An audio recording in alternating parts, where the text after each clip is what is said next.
عرب کے لوگ قافلوں کو اور مسافروں کو لوٹنے میں بہت مشہور تھے۔ ان کا یہ وتیرہ ہوتا تھا کہ وہ اپنے علاقے کے کسی جنگل یا باغ کی آڑ میں چھپ کر بیٹھ جاتے اور راہ گزرتے لوگوں کو لوٹتے اور اپنی طاقت کا مظاہرہ کرتے۔ پرانے وقتوں کی بات ہے، عورتوں، مردوں، بزرگوں اور بچوں پر مشتمل ایک قافلہ عرب کے کسی ایسے ہی علاقے سے گزر رہا تھا جہاں اہل علاقہ ڈاکوؤں کے روح میں پہلے سے ان کی گھات لگائے بیٹھے تھے۔ جیسے ہی یہ قافلے کے لوگ ان کے قریب پہنچے، انہوں نے ان پر حملہ کر دیا اور تمام سامان کو لوٹنے کے بعد جاتے جاتے قافلے والوں کی طرف سے مزاحمت کرنے کی پاداش میں ان کے 2 نہتے لوگوں کو قتل کر دیا اور تلواریں لہراتے فتح کا جشن مناتے فرار ہو گئے۔ غریب قافلے کے لوگ اپنے پیاروں کی موت کا دکھ مناتے، روتے پیٹتے اپنے قافلہ سالار کے نقش قدم پر آگے بڑھتے گئے، لیکن کسی نے ان کی داد رسی نہ کی اور نہ ہی ان کے حق میں کسی نے آواز اٹھائی۔ کچھ دنوں کی مسافت طے کرنے کے بعد یہ قافلہ رات گزارنے کے لیے ایک صحرا میں ٹھہرا۔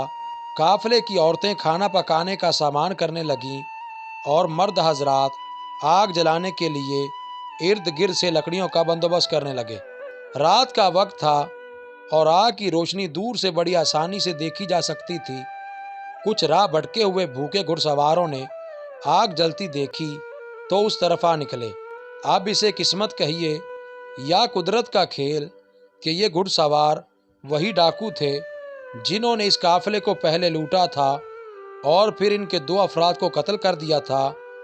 یہ سبھی نقاب پوش ڈاکو قافلہ سالار کے پاس گئے اور بولے کہ ہم راہ بھٹک گئے ہیں اور بہت بھوکے بھی ہیں، اگر کچھ کھانے کو مل جائے اور کچھ دیر آرام کرنے کے لیے مناسب جگہ مل جائے تو بہت نوازش ہوگی۔ سالار قافلہ نے فوراً اپنے لوگوں کو حکم دیا کہ جلدی جلدی مہمانوں کی خاطر تواضع کی جائے اور اس سلسلے میں کسی قسم کی غفلت کا مظاہرہ نہ کیا جائے، کیونکہ مہمان اللہ کی رحمت سے آتے ہیں۔ جب یہ ڈاکو اچھی طرح سے کھانا کھا چکے اور اپنی تھکاوٹ بھی دور کر چکے تو جاتے جاتے ایک ڈاکو سالار قافلہ سے بولا، یقیناً اگر ہمارے چہروں پر نقاب نہ ہوتے اور آپ ہمیں پہچان لیتے تو کبھی ہماری اتنی خاطر مدارت نہ کرتے، کیونکہ آپ جانتے نہیں ہو کہ ہم کون ہیں۔ سالار قافلہ نے مسکراتے ہوئے کہا، برخوردار، بے شک تم لوگوں نے اپنے چہروں کو نقاب سے ڈھانپ رکھا ہے اور رات کا اندھیرا بھی ہے، لیکن میں تمہارے نقابوں کے اندر چھپے ہوئے چہروں کو بھلا کیسے بھلا سکتا ہوں؟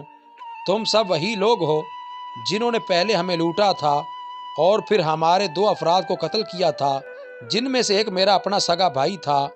سالار قافلہ کی بات سن کر وہ ڈاکو چونک گئے اور بولے، تو پھر سب کچھ جاننے کے بعد بھی آپ نے ہمارے ساتھ اتنا اچھا سلوک کیوں کیا؟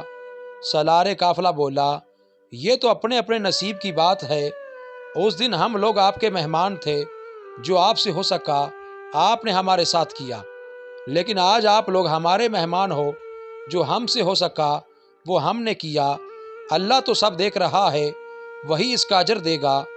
بھائیوں اور بہنوں، دین کو اختیار کرنا اور اسلام کی بڑی بڑی باتیں کرنا بہت آسان ہے، لیکن اپنے کردار کے نمونے سے دنیا کو زیر کرنا اور راہ راست پر لانا ایک مشکل امر ضرور ہے، لیکن یہی اصل دین ہے اور یہی حقیقی انسانیت ہے۔ مزید اچھی ویڈیوز کے لیے چینل کو سبسکرائب کریں، بیل آئیکن ضرور دبائیں تاکہ ہماری ہر آنے والی نئی ویڈیو کی اپڈیٹ آپ کو سب سے پہلے مل سکے۔